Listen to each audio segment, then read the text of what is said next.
Assalamualaikum warahmatullahi wabarakatuh. How are you all, everybody? I hope you are all doing well and also hope to take care of yourselves these days. Welcome back once again on my YouTube channel.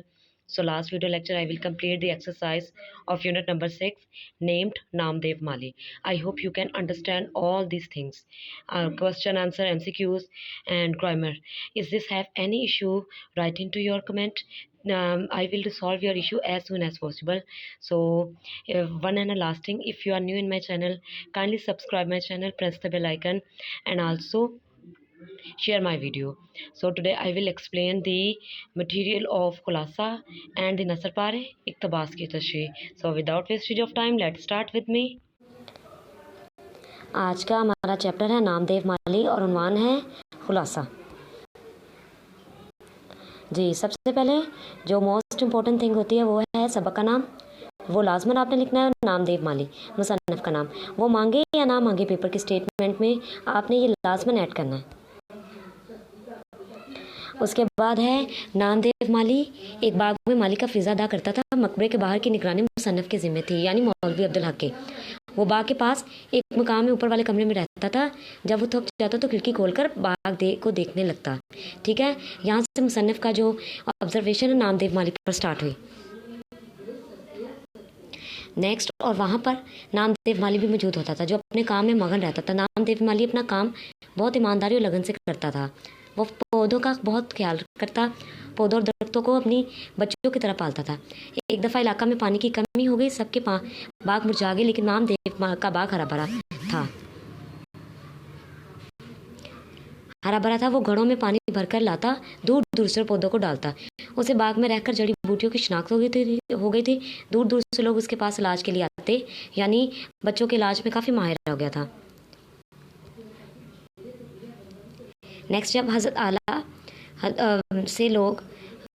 आला हजूर निज़ाम को औरंगाबाद की खुशगवार आबोहवा में बाग लगाने का ख्याल आया तो ये काम डॉक्टर सिराजुल हसन नाज़िम तालीमात के ज़िम्मे लगाया गया। फिर नामदेव माली को मकबरे से शाही बाग में ले जाया गया। वहाँ भी नामदेव माली ने ईमानदारी और लगन से अपना काम किया। एक मरतबा शहद की मक्खियों की सोरिश हुई, सब माली छुप गए, लेकिन नामदेव अपने काम में इतना मगन था कि मक्खियों की उसे खबर ना हुई और उसे इतना काटा गया कि वो बेदम हो गया और आखिर में जान से हाथ धो बैठा। अब यहाँ पर लास्ट पर मैंने थोड़ा सा नामदेव मालिक का इंट्रोडक्शन और डाला है। वो बहुत सादा मिजाज और भोला भाला था। वो हमेशा मुस्कुराता रहता था, काम से इश्क था। मुसन्नफ़ कहता था कि जब कभी मुझे नामदेव का ख्याल आता तो मैं सोचता हूँ कि नेकी क्या है और बड़ा आदमी किसे कहते हैं। Is that clear? हाँ जी, सबसे पहले मैंने इक़्तिबास लिया है। ठीक है, उन्वान जो कि है हमारी इक़्तिबास की तशरीह, मैंने ये वाली इबारत ली है। एक साल बारिश कम हुई और अब हयात। ठीक है, यहाँ तक इसकी जो है ये पूरा एक पैराग्राफ है वो लिया है।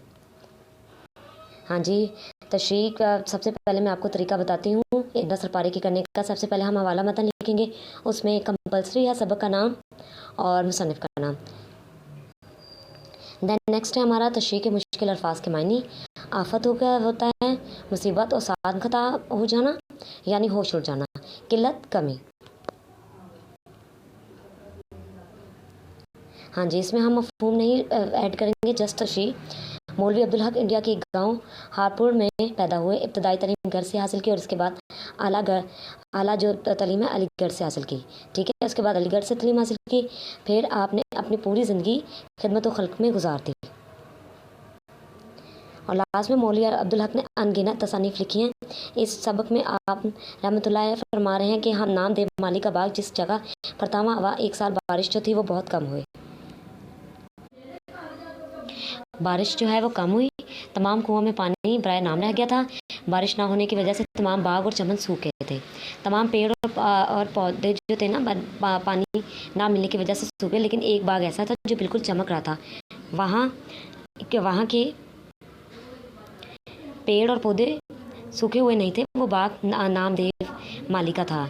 इसका बाग इसलिए सेहतमंद और चमक रहा था क्योंकि वो दूर दूर से घड़ों में पानी भर कर लाता था और पौधों को देता था। ठीक है, ये कहत साली का दौर है और गैर साली होने की वजह से बाग का ख्याल रखने में सुस्ती नहीं करता था, बल्कि पहले से ज़्यादा बाग का ख्याल रखता था। यहाँ लोगों को पीने के लिए पानी नसीब नहीं होता था, लेकिन नामदेव वो वह शख्स था जो अपने बाग के लिए रातों को जाकर पौधों को पानी देता था। यहाँ पर मैं अपनी तशरीह का एंड कर रही हूँ। ठीक है। बकौल शायर, माली को पौधे औलाद की मानत अजीज़ होते होते थे। क्लियर हो गया। तो ये थी हमारी इक़्तिबास की तशरीह।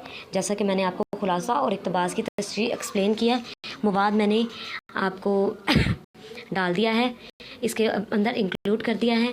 अगर आपको इसमें मवाद की कमी लगे तो आप और मवाद डाल सकते हैं। Is this have any problem, any word issue, any tense issue, write in to your comment. Take care of yourself. See you in the next video. अल्लाह हाफ़िज़ एवरीबॉडी।